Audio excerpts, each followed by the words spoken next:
ഇവിടെ അശ്രദ്ധരായി ജീവിക്കുന്ന ഏതൊരു ക്രിസ്തു വിശ്വാസിയും നിത്യതയിൽ പോലും അതോർത്ത് ദുഃഖിക്കുന്നതായിരിക്കും.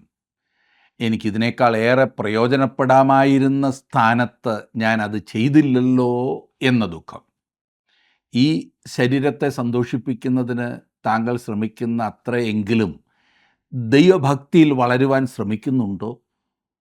ഭൗതികം ഈ ജീവിതത്തോടെ അവസാനിക്കുന്നു, എന്നാൽ ദൈവഭക്തി അടുത്ത ആയുസ്സിലും പ്രയോജനമുള്ളതാകുന്നു.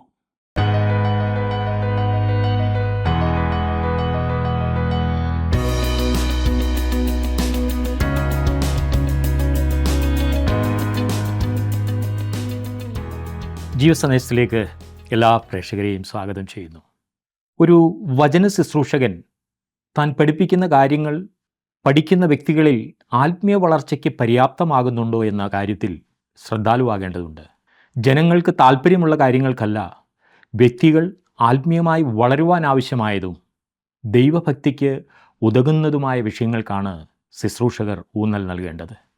ദൈവവചനത്തിനു വേണ്ടി നിലകൊള്ളുമ്പോൾ ഉണ്ടാകുന്ന എതിർപ്പുകളെ കർക്കശമായി നേരിടുവാനല്ല, മറിച്ച് മാതൃകയുള്ളൊരു ജീവിത രീതിയിലൂടെ അതിനെ മറികടക്കുവാനാണ് പൗലോസ് തിമോത്തിയോസിന് ബുദ്ധി ഉപദേശിക്കുന്നത്.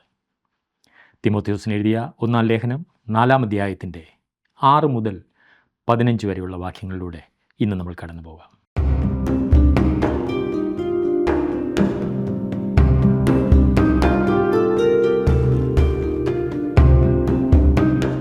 ഭാവി കാലത്ത് വരുവാൻ പോകുന്ന ദുരുപദേഷ്ടാക്കന്മാരെക്കുറിച്ചാണ് തിമോത്തിയോസിൻ്റെ 1-ാം ലേഖനം 4-ാം അധ്യായത്തിൽ പൗലോസ് സംസാരിക്കുവാൻ തുടങ്ങിയത്. അവർ ദൈവത്തിൻ്റെ സൃഷ്ടിയെ സ്തോത്രത്തോടെ അനുഭവിക്കാതെ ആവശ്യമില്ലാത്ത നിയമങ്ങൾ കൊണ്ടുവരും. അങ്ങനെ വരുമ്പോൾ എന്താണ് ചെയ്യേണ്ടതെന്ന് തുടർന്നും കാണുന്നു. 4-ാം അധ്യായത്തിൻ്റെ 5-ാം വാക്യം വരെ നാം ചിന്തിച്ചു കഴിഞ്ഞു. ഇനിയും 6-ാം വാക്യം ഞാനൊന്ന് വായിക്കാം. തിമോത്തിയോസിൻ്റെ 1-ാം ലേഖനം 4-ാം അധ്യായത്തിൻ്റെ 6-ാം വാക്യം.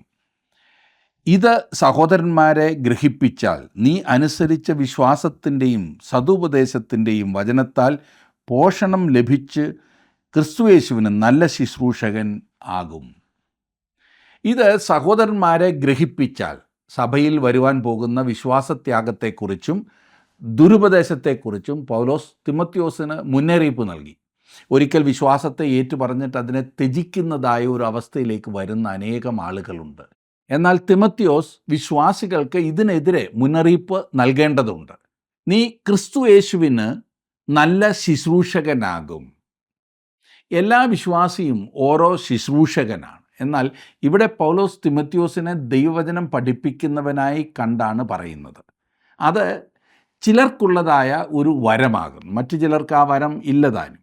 എന്നാൽ എല്ലാ വിശ്വാസികളും ശുശ്രൂഷകന്മാരാണ്.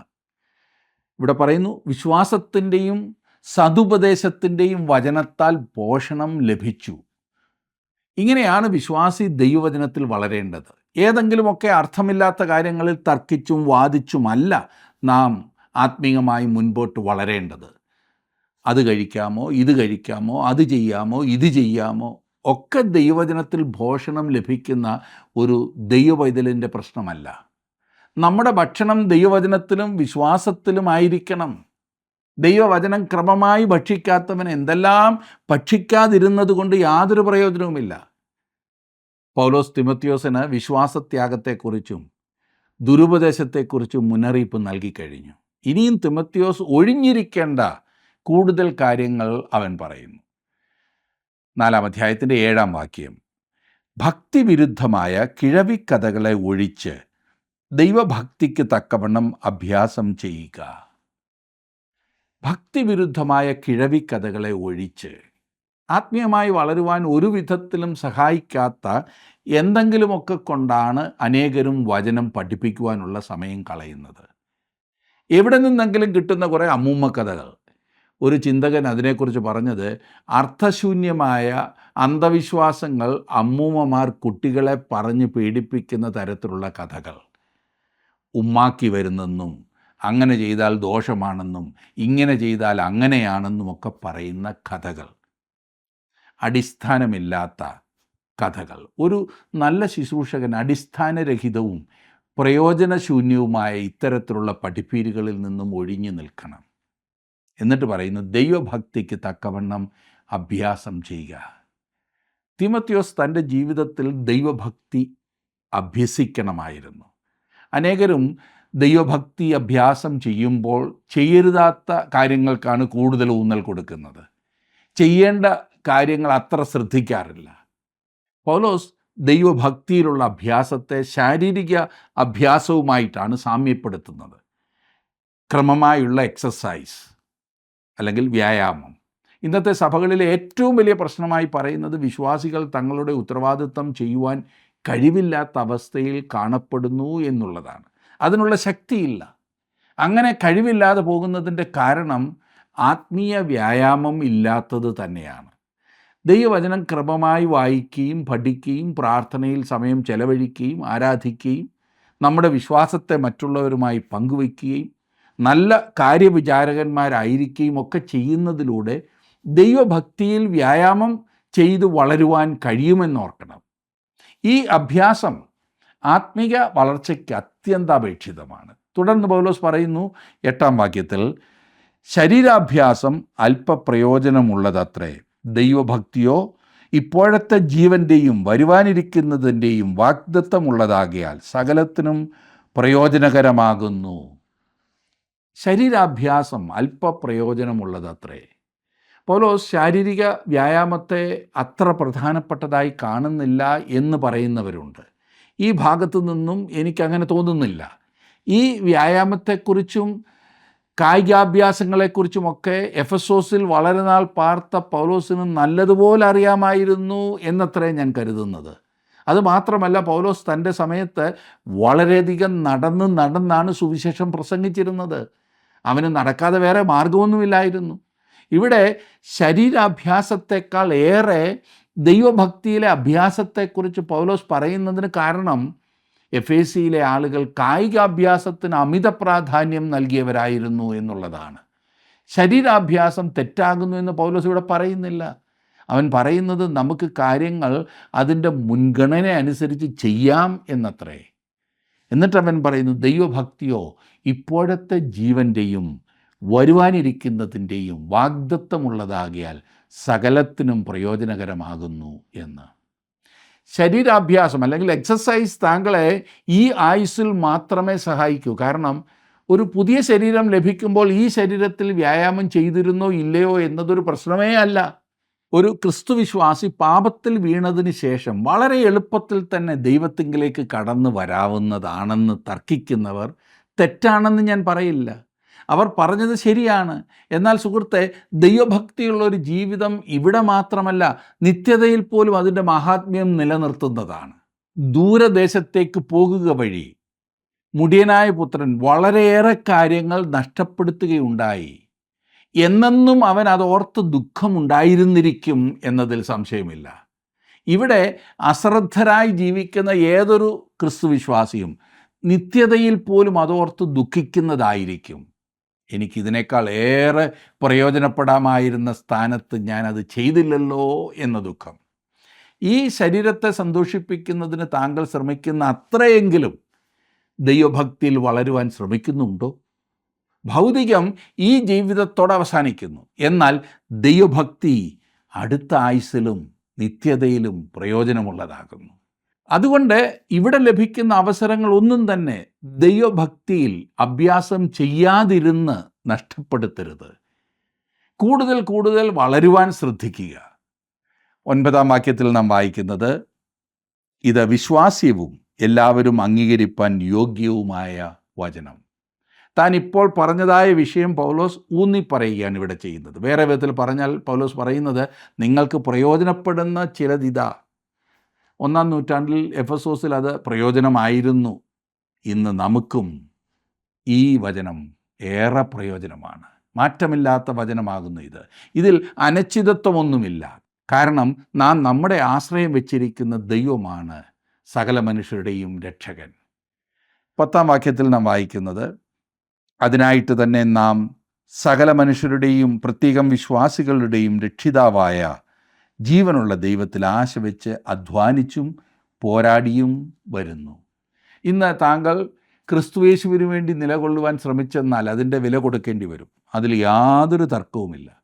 അങ്ങനെ വില കൊടുക്കുവാൻ തയ്യാറല്ലാത്ത ഒരാൾക്ക് അവിടുത്തെ ശിഷ്യനായിരിക്കുവാൻ കഴിയുകയില്ല എന്നതാണ് പരമാർത്ഥം. സകല മനുഷ്യരുടെയും രക്ഷിതാവായ, അതെ, ക്രിസ്തു സകല മനുഷ്യരുടെയും രക്ഷിതാവാണ്. അവൻ്റെ നിറമോ മുടിയോ ഒന്നുമല്ല പ്രധാനപ്പെട്ട സംഗതി. തിരുവചനത്തിൽ ക്രിസ്തുവിനെക്കുറിച്ച് അപ്രകാരത്തിലുള്ള വിവരണമൊന്നും നാം കാണുന്നില്ല. തിരുവചനം പറയുന്ന ഒരേ ഒരു കാര്യം അവൻ സകല മനുഷ്യരുടെയും രക്ഷകനാകുന്നു എന്ന് മാത്രമാണ്. അവൻ മാത്രമാണ് മനുഷ്യവർഗത്തിൻ്റെ രക്ഷകൻ, പ്രത്യേകം വിശ്വാസികളുടെയും എന്ന് പൗലോസ് പറയുന്നു. അവിടുന്ന് സകല മനുഷ്യരുടെയും രക്ഷകനാണ്. എന്നാൽ താങ്കൾക്ക് വേണമെന്നുണ്ടെങ്കിൽ അവനെ ത്യജിച്ച് കളയാവുന്നതാണ്. അവനിൽ വിശ്വസിക്കുന്നവർ മാത്രമേ രക്ഷിക്കപ്പെടുകയുള്ളൂ. 11-12 വാക്യങ്ങളിൽ കാണുന്നു, ഇത് നീ ആജ്ഞാപിക്കുകയും ഉപദേശിക്കുകയും ചെയ്യുക. ആരും നിൻ്റെ യൗവനം തുച്ഛീകരിക്കരുത്. വാക്കിലും നടപ്പിലും സ്നേഹത്തിലും വിശ്വാസത്തിലും നിർമ്മലതയിലും വിശ്വാസികൾക്ക് മാതൃകയായിരിക്കുക. ആരും നിൻ്റെ യൗവനം തുച്ഛീകരിക്കരുത്. യുവാവായിരുന്ന തിമോത്തിയോസിനെക്കുറിച്ച് സഭയിൽ ചിലർക്കെങ്കിലും ഒരു മതിപ്പ് കുറവുണ്ടാകും എന്ന് പൗലോസിന് അറിയാമായിരുന്നു. അവനൊരു പയ്യനല്ലേ, അവനിതൊന്നും അറിയാൻ പ്രായമായില്ല എന്ന് ആരെങ്കിലുമൊക്കെ അങ്ങനെ പറഞ്ഞിരിക്കാൻ സാധ്യതയുണ്ട് എന്ന് പൗലോസിന് അറിയാമായിരുന്നു. ഒരു പക്ഷേ തിമോത്തിയോസിന് അറിയാൻ പാടില്ലാത്ത പലതും കണ്ടു എന്ന് വന്നേക്കാം. എന്നാൽ ആരും അവൻ്റെ യൗവനം തുച്ഛീകരിക്കുവാൻ ഇടയാകരുത് എന്ന് പൗലോസ് ഗുണദോഷിക്കുന്നു. വചനം പഠിപ്പിക്കുന്ന ശുശ്രൂഷയിൽ തിമോത്തിയോസ് വിശ്വസ്തനായിരിക്കണം എന്ന് 11 വാക്യത്തിൽ പൗലോസ് ഗുണദോഷിച്ചു. ഇനിയും ഇപ്പോൾ തിമോത്തിയോസിൻ്റെ വ്യക്തിപരമായ ജീവിതമാകുന്നു പൗലോസ് എടുത്തു പറയുന്നത്. അതൊരു നല്ല മാതൃകയുള്ളതായിരിക്കണമെന്നാണ് പൗലോസ് ഉപദേശിക്കുന്നത്. നീ ഒരു യുവാവായതിനാൽ ആരും നിന്നെ തുച്ഛീകരിക്കരുതെന്നാണ് ആദ്യം പറയുന്നത്. തൻ്റെ പ്രായം കാരണം തിമോത്തിയോസ് ചില എതിർപ്പുകളെ നേരിട്ടുണ്ടായിരിക്കും. യുവാവെന്ന ആദ്യ നൂറ്റാണ്ടിൽ പറയുമ്പോൾ 40 വയസ്സിന് താഴെയുള്ളവരെ ഉദ്ദേശിച്ചാണ് പറയാറുള്ളത്. ഈ ലേഖനങ്ങൾ എഴുതുമ്പോൾ തിമോത്തിയോസിന് 30-35 ഇടയിൽ പ്രായമുണ്ടായിരുന്നിരിക്കും എന്നാണ് പല വേദപണ്ഡിതന്മാരും വിശ്വസിക്കുന്നത്. ആ പ്രായത്തിൽ അവനെ ഒരു യുവാവായിട്ടാണ് കണ്ടിരുന്നത്. എന്നിട്ടും തിമോത്തിയോസ് ഒരു വലിയ സഭയുടെ അധ്യക്ഷനായിരുന്നു. അവൻ തന്നെക്കാൾ പ്രായമുള്ളവരുടെ മേൽനോട്ടം വഹിക്കുന്നവനും നേരത്തെ വലിയ അപ്പോസ്തലനായ പൗലോസിൻ്റെ മേൽനോട്ടത്തിന് കീഴിൽ പ്രവർത്തിച്ചിരുന്നവർക്ക് നേതൃത്വം നൽകുന്നവനുമായിരുന്നു. ഇങ്ങനെ ഒരു യുവാവിൻ്റെ കീഴിൽ പ്രവർത്തിക്കുന്നതിൽ ചിലരെങ്കിലും അതൃപ്തി പ്രകടിപ്പിച്ചു കാണും. അത് സ്വാഭാവികമാണ്. ദുരുപദേഷ്ടാക്കന്മാരും അവൻ്റെ പ്രായത്തെക്കുറിച്ച് പറഞ്ഞ് അവൻ്റെ അധികാരത്തെ ചോദ്യം ചെയ്ത് കാണും. അവൻ പയ്യനല്ലേ, ഇപ്പോൾ പറയുന്ന ഈ കാര്യങ്ങളൊക്കെ ആരാണ് അവനെ ഏൽപ്പിച്ചത് എന്നൊരു പക്ഷേ അവർ ചോദ്യം ചെയ്ത് കാണും. അനേകം യുവ ശുശ്രൂഷകരും ഇന്ന് നേരിടുന്ന ഒരു പ്രശ്നം തന്നെയാണിത്. തങ്ങൾ ശുശ്രൂഷിക്കുന്ന സ്ഥലത്ത് തങ്ങളെ ബഹുമാനിക്കാത്തത് ഒരു പ്രശ്നമാണ്. വ്യക്തിപരമായി അനേകം വർഷങ്ങൾ ഞാനിത് അനുഭവിച്ചതാണ്. അവനൊരു പയ്യനല്ലേ എന്ന ചിന്ത ഒരു വ്യക്തിയെ അംഗീകരിക്കാത്തിടത്തോളം കാലം, അല്ലെങ്കിൽ ആദരിക്കാത്തിടത്തോളം കാലം ആ വ്യക്തിയുടെ ശുശ്രൂഷയെയും അംഗീകരിക്കില്ല. ആ ആളിൻ്റെ വചനത്തെ ആദരിക്കുകയില്ല. ഇന്ന് വളരെയേറെ യുവാക്കൾ ശുശ്രൂഷയ്ക്കായി മുൻപോട്ട് വരുന്നത് കാണുവാൻ കഴിയും. അവരെല്ലാം 40 കഴിഞ്ഞേ അവരെ അംഗീകരിക്കൂ എന്ന് പറഞ്ഞാൽ സമയം എത്രമാത്രമാകുന്നു കളയുന്നത് എന്നോർക്കണം. എന്നാൽ അങ്ങനെ ഒരു സാഹചര്യത്തെ നേരിടുന്നത് എങ്ങനെയാണ് എന്ന് ചിന്തിക്കുന്നതാണ് ഏറ്റവും ഉത്തമമായ മാർഗം. പൗലോസ് അതിനുള്ള മാർഗം തിമോത്തിയോസിന് പറഞ്ഞു കൊടുക്കുന്നു. ആർക്കും അംഗീകാരം പിടിച്ചു വാങ്ങുവാനോ അത് ഡിമാൻഡ് ചെയ്യുവാനോ കഴിയില്ല തിമോത്തിയോസേ. ഏകാധിപത്യ രീതിയിൽ പ്രവർത്തിച്ച് നേടുവാൻ ശ്രമിച്ചാൽ വിജയിച്ചെന്നും വരില്ല തിമോത്തിയോസേ. അപ്രകാരത്തിലുള്ള പ്രവർത്തനം ശുശ്രൂഷകന് എതിരെയുള്ള വിമർശനത്തിൻ്റെ തീയിൽ എണ്ണയൊഴിക്കുക മാത്രമാകുന്നു ചെയ്യുന്നത്. അങ്ങനെ വന്നാൽ അത് അവൻ്റെ പക്വതയില്ലായ്മയെയും സാഹചര്യത്തെ നേരിടുവാൻ കഴിയാത്തതിൻ്റെ ആ അവസ്ഥയെയും മാത്രമാകുന്നു കാണിക്കുന്നത്. അല്ല, ഇങ്ങനെയുള്ള സാഹചര്യത്തിൽ കുറേ കർക്കശമായ നിയമങ്ങളും പ്രമാണങ്ങളും കൊണ്ടുവന്ന് അതനുസരിക്കുവാൻ എല്ലാവരെയും നിർബന്ധിക്കുവാൻ കഴിഞ്ഞെന്ന് വരും. എന്നാൽ അതൊന്നും പരിഹാരമാകില്ല എന്നോർക്കണം. ചിലപ്പോൾ എല്ലാം കളഞ്ഞിട്ട് പോകുവാൻ ഒരു നേതൃത്വം ചിന്തിച്ചെന്ന് വന്നേക്കാം. അത് ഏറ്റവും വലിയ തെറ്റാണ്. എങ്കിൽ പിന്നെ വിമർശനത്തിന് വിധേയരായ ശുശ്രൂഷകന് എന്താണ് ചെയ്യേണ്ടത് എന്ന് പറഞ്ഞു കൊടുക്കുക. പൗലോസ് പറയുന്നത് അതിനുള്ള പരിഹാരം മാതൃകയുള്ള ഒരു ജീവിതമാകുന്നു തിമോത്തിയോസേ എന്നത്രേ. വിശ്വാസികൾക്ക് മാതൃകയായിരിക്കുക. എങ്ങനെയാണ് തിമോത്തിയോസ് ആളുകൾ തൻ്റെ യൗവനത്തെ തുച്ഛീകരിക്കാത്ത വിധം ജീവിക്കുന്നത്? ഒരു യുവ വിഡ്ഢിയായി പ്രവർത്തിക്കാതിരിക്കുക. പ്രധാനപ്പെട്ട കാര്യം നിൻ്റെ പ്രായമല്ല, പിന്നെയോ ഒരു മാതൃകയാകുന്നുവോ എന്നുള്ളതാണ്. വിമർശനത്തെ ഇല്ലാതാക്കുവാനും ജനങ്ങളുടെ വിശ്വാസം നേടുവാനുമുള്ള മാർഗം മാതൃകാപരമായ ജീവിതത്തിലൂടെ ബഹുമാനം നേടിയെടുക്കുക എന്നതാണ്. നാം നമ്മുടെ സ്വഭാവത്തെ ക്രമീകരിക്കുമ്പോൾ നമുക്ക് ലഭിക്കേണ്ട അംഗീകാരവും ആദരവും തനിയെ വന്നുകൊള്ളും. ക്രിസ്തീയ ശുശ്രൂഷകൻ മറ്റുള്ളവർക്ക് മാതൃകയാകുവാൻ കൊള്ളാകുന്ന സ്വഭാവത്തോടു കൂടിയവൻ ആയിരിക്കണം. തിമോത്തിയോസിൻ്റെ മാതൃക വെളിപ്പെടുത്തേണ്ട 2 ഭാഗങ്ങളാണ് പൗലോസ് ഇവിടെ സൂചിപ്പിക്കുന്നത്. ഒന്നാമതായി, അവൻ്റെ വാക്ക് സൂക്ഷിക്കണം. ഇത് പ്രസംഗത്തെക്കുറിച്ചല്ല ഉദ്ദേശിക്കുന്നത്, പിന്നെയോ സംസാരത്തെയാണ് കുറിക്കുന്നത്. ബൈബിളിൽ പ്രത്യേകിച്ചും സദൃശവാക്യങ്ങളിലും യാക്കോബിൻ്റെ ലേഖനത്തിലും നന്മയുടെയും തിന്മയുടെയും ഏജൻ്റായി നാവിൻ്റെ ശക്തിയെക്കുറിച്ച് വളരെയേറെ പറഞ്ഞിട്ടുണ്ട്. നേതൃത്വത്തിലുള്ളവരെ സംബന്ധിച്ചിടത്തോളം സംസാരം വളരെ പ്രധാനപ്പെട്ടതാണ്. മറ്റുള്ളവർക്ക് മാതൃകയായതുകൊണ്ട് മാത്രമല്ല അവർ പറയുന്നത് അനേകരെ ബാധിക്കുന്നു എന്നതിനാലും നേതൃത്വത്തിലുള്ളവരുടെ വാക്കുകൾ വളരെ പ്രധാനപ്പെട്ടതാണ്. ഒരു നേതാവ് പറയുന്നത് ഗൗരവത്തോടെ എടുക്കാറുണ്ട്. കാരണം അത് നേതാവിൽ നിന്നും വരുന്നു എന്നതിനാൽ അദ്ദേഹത്തെ നയിക്കുന്ന കൂട്ടത്തെ പ്രതിനിധീകരിക്കുന്നതും കൂടിയാണത്. ശുശ്രൂഷയിലായിരിക്കുന്ന ഒരാൾക്ക് വായിൽ തോന്നുന്നതെല്ലാം വിളിച്ചു പറയുവാൻ അവകാശമില്ല. താൻ പറയുന്ന ഓരോന്നിനും മുൻപ് ഇനിയും പറയുന്ന ചോദ്യങ്ങൾ ചോദിക്കുന്നത് നല്ലതാണ്. ഞാനിപ്പോൾ പറയുവാൻ പോകുന്നത് ഇവിടെ ആവശ്യമുള്ള കാര്യമാണോ? ഞാൻ പറയുന്നത് പാപത്തെ വിധിക്കുന്നതാണോ? ഞാൻ പറയുന്നത് നീതിയെ ഉയർത്തുന്നതാണോ? ഞാൻ പറയുന്നത് സ്നേഹത്തെ പ്രതിഫലിപ്പിക്കുന്നതാണോ? ഞാൻ പറയുന്നത് മറ്റുള്ളവർക്ക് ആത്മീയ വർധന വരുത്തുന്നതാണോ? ഞാൻ പറയുന്നത് മറ്റുള്ളവരെ ക്രിസ്തുവിങ്കിലേക്ക് ആകർഷിക്കുന്നതാണോ? എന്തിലുപരി എൻ്റെ വാക്കുകൾ ക്രിസ്തുവിൻ്റെ നാമത്തിന് മഹത്വം കരേറ്റുന്നതാണോ? ഒരു ശുശ്രൂഷകൻ്റെ നിരന്തരമായുള്ള പ്രാർത്ഥന, യഹോവേ എൻ്റെ വായ്ക്കൊരു കാവൽ നിർത്തി എൻ്റെ അധരദ്വാരം കാക്കേണമേ എന്നായിരിക്കണം. രണ്ടാമത്തെ മാതൃകയായി പൗലോസ് തിമോത്തിയോസിനോട് പറയുന്നത് അവൻ്റെ ജീവിതമാകുന്നു. ആദ്യത്തേത് അവൻ്റെ വാക്കുകൾ, രണ്ടാമത്തെ അവൻ്റെ ജീവിതം, അവൻ്റെ നടപ്പ്. അതാണല്ലോ ഉപയോഗിച്ചിരിക്കുന്നത്. അവൻ്റെ നടപ്പ്, അവൻ്റെ പെരുമാറ്റത്തെ, ജീവിത രീതി ഒരു മാതൃകയായിരിക്കണം. പൗലോസ് പറയുന്നു, തിമോത്തിയോസേ, നിൻ്റെ പെരുമാറ്റം അല്ലെങ്കിൽ നിൻ്റെ നടപ്പ്, നിൻ്റെ തൊഴിലിൽ നീ ഒരു മാതൃകയായിരിക്കണം. നിന്നെ വിമർശിക്കുവാൻ കാത്തിരിക്കുന്നവർ നിൻ്റെ മാതൃക കണ്ട് മിണ്ടാതിരിക്കണം. അപവാദിക്കൊന്നും പറയുവാൻ കഴിയാത്തതുപോലെ വേണം നിൻ്റെ പെരുമാറ്റം. തിമോത്തിയോസിൻ്റെ മാതൃക വെളിവാകേണ്ട 2 ഭാഗങ്ങളെക്കുറിച്ച് പറഞ്ഞിട്ട് പൗലോസ് ഈ മാതൃകയിൽ ഉണ്ടായിരിക്കേണ്ട 3 ഗുണങ്ങളെക്കുറിച്ച് പറയുന്നത് ശ്രദ്ധിച്ചോ. അവൻ സ്നേഹത്തെക്കുറിച്ച് പറഞ്ഞുകൊണ്ടാണ് ആരംഭിക്കുന്നത്. ക്രിസ്തീയ പദങ്ങളിലെ ഏറ്റവും മഹത്വമേറിയ പദം തന്നെയാണ് സ്നേഹം. എല്ലാ ക്രിസ്തീയ പെരുമാറ്റങ്ങളെയും തിരിച്ചറിയുവാൻ കഴിയുന്ന ഏറ്റവും വലിയ ഗുണം സ്നേഹം. പൗലോസ് ഇതെഴുതുമ്പോൾ തിമോത്തിയോസ് തന്നെ എതിർക്കുന്നവരാൽ ഞെരുങ്ങിയിരിക്കുകയായിരുന്നിരിക്കും. അവരോട് എതിർക്കുവാൻ 2 വാക്ക് മറുപടി പറയുവാൻ, തൻ്റെ ഭാഗം ന്യായീകരിക്കുവാൻ, അവരെ ഒരു പാഠം പഠിപ്പിക്കുവാനുള്ള പരീക്ഷ തിമോത്തിയോസിന് പലപ്പോഴും ഉണ്ടായി കാണും. തീർച്ചയായും ഒരൊറ്റ പ്രസ്താവന കൊണ്ട് അവരെ ഇരുത്തുന്ന വിധം. എന്നാൽ ദൈവരാജ്യത്തിൻ്റെ യുദ്ധം സാത്താൻ്റെ മാർഗങ്ങളിലൂടെ അല്ല വിജയിക്കുന്നത്. അതുകൊണ്ട് മറ്റുള്ളവർ പറയുന്നത് എന്തെന്നോ തന്നെക്കുറിച്ച് മറ്റുള്ളവർ ചിന്തിക്കുന്നത് എന്തെന്നോ ഉള്ളതല്ല. അവൻ അവരുടെ നന്മ മാത്രമാണ് ചിന്തിക്കേണ്ടത്.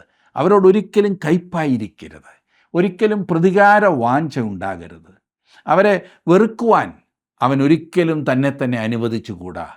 ക്ഷമിക്കുന്നതിന് താമസിച്ചുകൂടാ.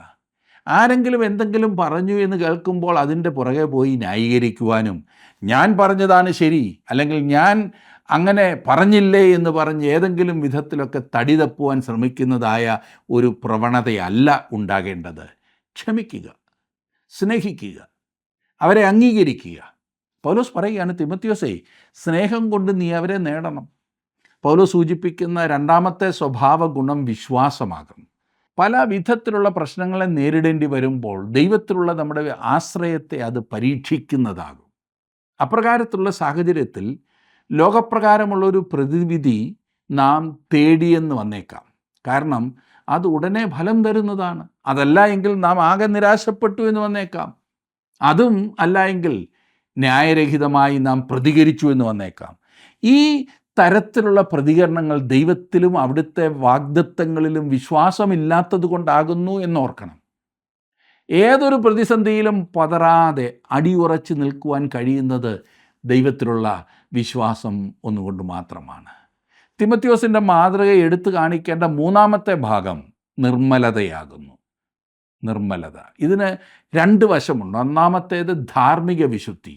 അത് ലൈംഗിക കാര്യങ്ങളിലെ നിർമ്മലത ഉദ്ദേശിച്ചുകൊണ്ടാണ്. ഈ ഭാഗത്ത് നേതാക്കന്മാർ, ശുശ്രൂഷകന്മാർ മാതൃകയുള്ളവരായിരിക്കേണ്ടതുണ്ട് എന്ന് നാം ഓർക്കണം. നമ്മെ സമൂഹം എപ്പോഴും കുറ്റപ്പെടുത്തുന്ന ഒരു ഭാഗമാകുന്നു ഇത്. എപ്പോഴും അങ്ങനെ ഒരു കണ്ണുകൊണ്ട് സമൂഹം ശുശ്രൂഷകന്മാരെ നോക്കിക്കൊണ്ടിരിക്കും. സമൂഹം മുഴുവൻ എല്ലാ മാധ്യമങ്ങളും ഒഴുകുന്നതിന് നേരെ വിപരീതമായിട്ടാണ് ഒരു ശുശ്രൂഷകൻ ചിന്തിക്കുന്നതും പ്രസംഗിക്കുന്നതും. അതുകൊണ്ട് തന്നെ അവൻ്റെ വീഴ്ച കാത്തിരിക്കുന്നതായ ഒരു സമൂഹം. ഈ രംഗത്ത് ഒരു ക്രിസ്തീയ ശുശ്രൂഷകൻ എത്രമാത്രം മാതൃകയുള്ളവനായിരിക്കേണ്ടതുണ്ട് എന്ന് ഞാൻ വിവരിക്കേണ്ടതില്ലല്ലോ. നിർമ്മലതയുടെ രണ്ടാമത്തെ ഭാഗം ഹൃദയത്തിൻ്റെ ആത്മാർത്ഥതയാണ്, സത്യസന്ധത. ഞാൻ ഉദ്ദേശിച്ചത് നിർമ്മലമായ ഒരു ലക്ഷ്യത്തോടെ പ്രവർത്തിക്കുക എന്നതാണ്. ലക്ഷ്യമൊന്നും പ്രവൃത്തി മറ്റൊന്നുമായ നേതാക്കന്മാരെയാണ് നമുക്ക് ചുറ്റും കാണുന്നത്. എന്തെങ്കിലും സ്വാർത്ഥ ലക്ഷ്യമില്ലാതെ ശുശ്രൂഷയിൽ ഇറങ്ങുന്നവർ വളരെ ചുരുക്കമാകുന്നു എന്ന് തെളിയിക്കപ്പെട്ട ഒരു കാലത്താണ് നാം ജീവിക്കുന്നത്. പണത്തിനും പദവിക്കും വേണ്ടി ശുശ്രൂഷയിലായിരിക്കുന്നവർ എത്ര വലിയ ദോഷമാണ് വരുത്തി വെക്കുന്നത് എന്നോർക്കണം. എന്തായിരുന്നാൽ തന്നെ ഒരു ദിവസം സകലവും പുറത്തു വരും. വിശുദ്ധിയില്ലാത്ത ലക്ഷ്യങ്ങൾ അത് അപകടകരമാണ്. പൗലോസ് തിമോത്തിയോസിന് നൽകുന്ന ഉപദേശങ്ങൾ ഇന്നും നമുക്ക് എത്ര പ്രായോഗികമാണെന്ന് ഓർക്കണം. യൗവനം ആരും തുച്ഛീകരിക്കരുത്. വാക്കിലും നടപ്പിലും നാം വിശ്വാസികൾക്ക് മാതൃകയായിരിക്കണം. അതിലെ ഗുണങ്ങൾ നമ്മുടെ സ്നേഹം, വിശ്വാസം, അതുപോലെ തന്നെ നിർമ്മലത, ഇത് ജീവിതത്തിൽ നിന്നും ഒഴിച്ചു മാറ്റുവാൻ സാധിക്കാത്തതായ കാര്യങ്ങളാകുന്നു എന്ന് ഒരു ശുശ്രൂഷകൻ മനസ്സിലാക്കുമ്പോൾ മാത്രമാണ് അവൻ്റെ ശുശ്രൂഷ വിജയിക്കുന്നത്. 13-ാം വാക്യം നാം വായിക്കുമ്പോൾ കാണുന്നത്, ഞാൻ വരുവോളം വായന, പ്രബോധനം, ഉപദേശം എന്നിവയിൽ ശ്രദ്ധിച്ചിരിക്കുക. ശുശ്രൂഷകൻ തിരുവചനം പരസ്യമായി വായിക്കണം. എന്തിനു വേണ്ടിയാണെന്ന് ചോദിച്ചാൽ മറ്റുള്ളവരെ ആശ്വസിപ്പിക്കുന്നതിനും പഠിപ്പിക്കുന്നതിനും. സഭയിലെ ജനങ്ങൾ ദൈവവചനത്തിലാകാത്തിടത്തോളം കാലം സഭ അതിൻ്റെ പ്രധാന ഉത്തരവാദിത്വത്തിൽ നിന്നും മാറിപ്പോവുകയാണ് ചെയ്യുന്നത്. ഇത് തിമോത്തിയോസിന് വ്യക്തിപരമായും ആവശ്യമായിരുന്നു. ദൈവവചനം ക്രമമായി വായിക്കുകയും പഠിക്കുകയും ചെയ്യുന്നതിൽ കൂടി മാത്രമേ ഒരു ക്രിസ്തീയ വേലക്കാരൻ വളരുവാൻ സാധിക്കൂ. ആത്മീയമായി വളരുന്ന ഒരു ശുശ്രൂഷകന് മാത്രമേ വളരുന്ന ഒരു സഭയെ ഉണ്ടാക്കുവാൻ കഴിയൂ. എന്നെ ശ്രദ്ധിക്കുന്ന സഭാ ശുശ്രൂഷകരോട് ഞാനൊന്ന് ചോദിക്കട്ടെ, നിങ്ങൾ ആത്മീയമായി വളരുന്നുണ്ടോ? അതോ മറ്റുള്ളവരെ വളർത്തുവാൻ കിണഞ്ഞു പരിശ്രമിക്കുകയാണ്? നിങ്ങൾ വളരാതെ മറ്റുള്ളവർ ആത്മീയമായി വളരില്ല. 14-ാം വാക്യത്തിൽ നാം കാണുന്നത്, മൂപ്പന്മാരുടെ കൈവപ്പോടുകൂടെ പ്രവചനത്താൽ നിനക്ക് ലഭിച്ചതായ നിന്നിലുള്ള കൃപാവരം ഉപേക്ഷയായി വിചാരിക്കാതെ, നിന്നിലുള്ള കൃപാവരം ഉപേക്ഷയായി വിചാരിക്കരുത്. എല്ലാ ക്രിസ്തുവിശ്വാസിക്കും ദൈവത്തിൻ്റെ പരിശുദ്ധാത്മാവ് ഓരോ വരം നൽകുന്നു. തിമോത്തിയോസിനും ഉപയോഗിക്കുവാൻ ഒരു വരം നൽകിയിരുന്നു.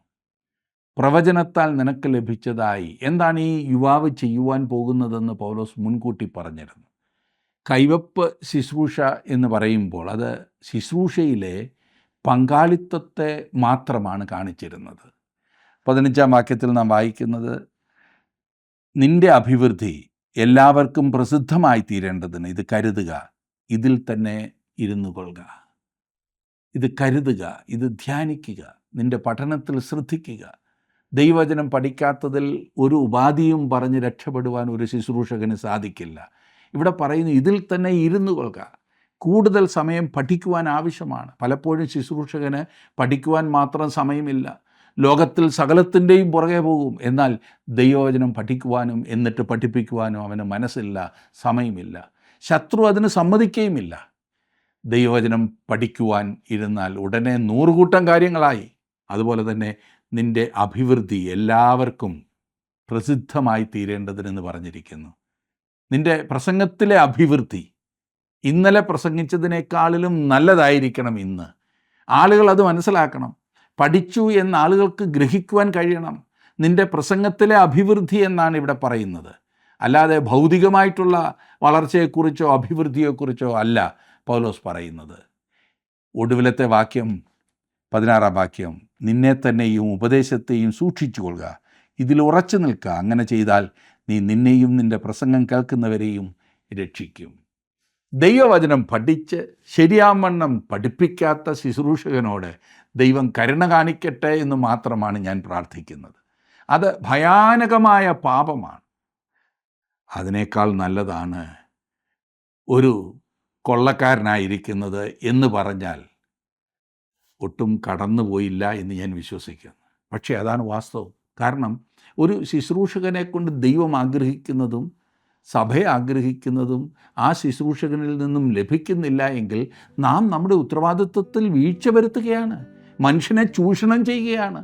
ഇന്ന് അനേകം ശുശ്രൂഷകന്മാർ സഭയെ ചൂഷണം ചെയ്ത് ജീവിക്കുകയാണ്. അതൊരിക്കലും ദൈവം ആഗ്രഹിക്കുന്നതല്ല. അനുഗ്രഹമാകണോ, ദൈവവചനത്തിൻ്റെ ആഴങ്ങളിലേക്ക് ഇറങ്ങി പഠിച്ച് മറ്റുള്ളവരെ പഠിപ്പിക്കുവാൻ സ്വയം സമർപ്പിച്ചാട്ടെ. ദൈവം നിങ്ങളെ അനുഗ്രഹിക്കട്ടെ, കൂടുതലായി നിങ്ങളെ എടുത്ത് ഉപയോഗിക്കട്ടെ. അതിനായി ഞാനും പ്രാർത്ഥിക്കുന്നു.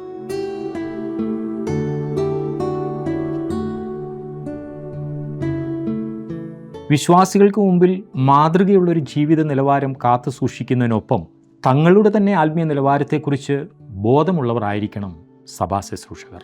തങ്ങളുടെ ആത്മീയ വളർച്ചയ്ക്ക് ആവശ്യമായ വായന, പ്രബോധനം, ഉപദേശം എന്നിത്യാദി കാര്യങ്ങളിൽ അവർ വളരെ ശ്രദ്ധാലുക്കളായിരിക്കേണ്ടതുണ്ട്.